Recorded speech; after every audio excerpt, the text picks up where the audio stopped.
Hello, video number 10 here from Spokane, Washington. James Downer, the curmudgeonly old fart who assails anti-evolutionism and other subjects.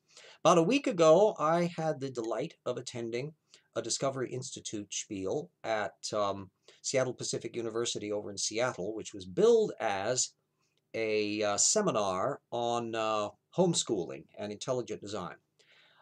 Turned out not to be quite that. It was 3 speeches by Douglas Axe and Ann Gager and Jonathan Wells um, on the usual boilerplate intelligent design arguments about how incredibly exceptional human beings are and how fabulously beautifully designed the biology of the eye is, and so forth and so on.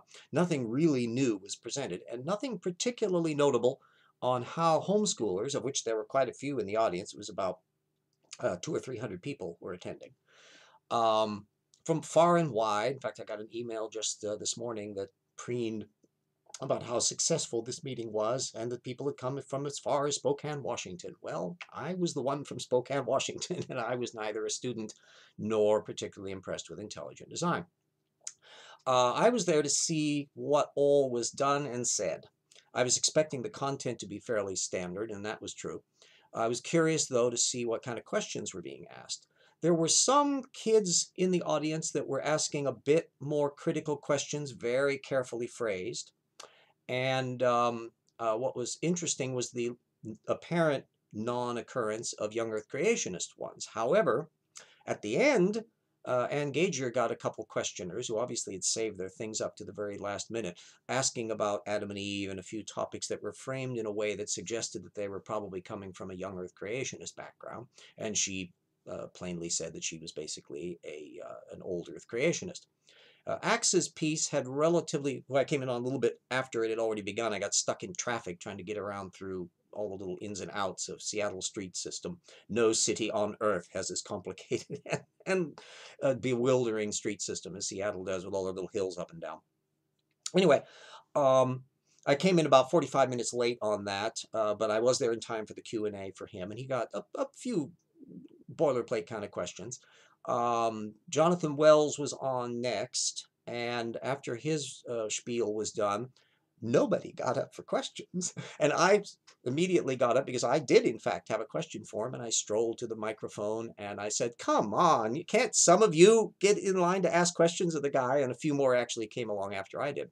But the question I wanted to ask him was on his book, Design of Life, that he did with Bill Dembski. Exactly what part of that was done by him and what part of it was done by Dembski on the reptile-mammal transition section in particular, which I had pulled apart in my new slam dunk book, and I'll put a link on that in the sections on the piece so everybody can get to it. Anyway, I had thought Wells was likely the culprit here for copying Pandas and People, lock, stock, and barrel down to its errors, but he says that Dembski wrote the book primarily, and there were only a few instances of where he was supplying some information on some specialized topics. So that means that, quite to my surprise, it was Dembski who was the one that copied all of those arguments from a Pandas and People, the book that figured in the Dover case, if you're familiar with that. He was the one who just never bothered to look up any of the newer research and riffed off of somebody else's mistakes. The one that actually had the most pieces to investigate, technically, was Gager's piece at the end on eye biology. Oh, and another little point about Wells that I found fascinating is during his Q&A, he insisted that nearsightedness and farsightedness in the shape of the eye are not genetic in nature. He's got this weird idea that there's somehow non-genetic information that's going on here. And there is the epigenetics issue, which I go into a little bit in tip 1.2, and I'll put a link on that as well in the notes section. But he insisted that, although he was not an eye expert, that it did not have a genetic basis. Well, after I got back to where I was resting for the night, I did a little bit of internet searching, and I found 3 technical papers on the genetics of those very systems, and I'll put some links up on that too, which shows that he's a little bit behind the curve on that. I was amused during Gager's speech too. She had been talking about kind of the same subject, that epigenetics issue, although she didn't use that phrase.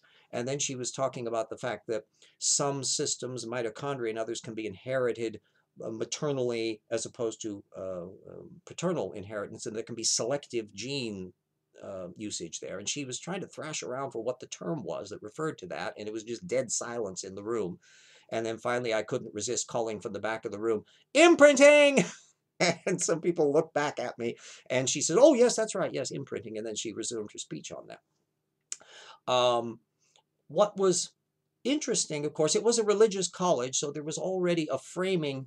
They had a little orange questionnaire that they wanted everyone to fill out, and you can get a little free video blip that they had at the end, and I picked that one up, a thing on fire, and how Michael Denton was involved with, and I haven't had a chance to look at it yet. But anyway, the flyer was presupposing that people's religious faith may or may not be impacted on this, and as a religious college, I guess they were assuming everyone in the audience was going to be religious. They also had a question. I couldn't get anybody also to say what, who was the one that constructed the little chart. Apparently, the questionnaire was apparently similar to ones that they had done the previous time they had done this. But one of the questions on there says, what can they do to improve their presentation? And I couldn't help resisting saying that, well, if the idea is just to let 3 people get up and present unchallenged talking points and let them decide what both sides of the issue are, then you've kind of got that one down. You don't really need it. You're not going to get it any better. If they had decided in future to bring on a contrary opinion, just bringing in one contrary opinion wouldn't necessarily be of much help, because it would still give the wrong impression that you had like a 3-to-1 ratio. I know from looking at the technical literature that if you wanted a proportionality, intelligent design, you bring on 1 or 2 intelligent designers and several thousand non-intelligent designers, and that would give you a better sense of how peripheral the design argument is here.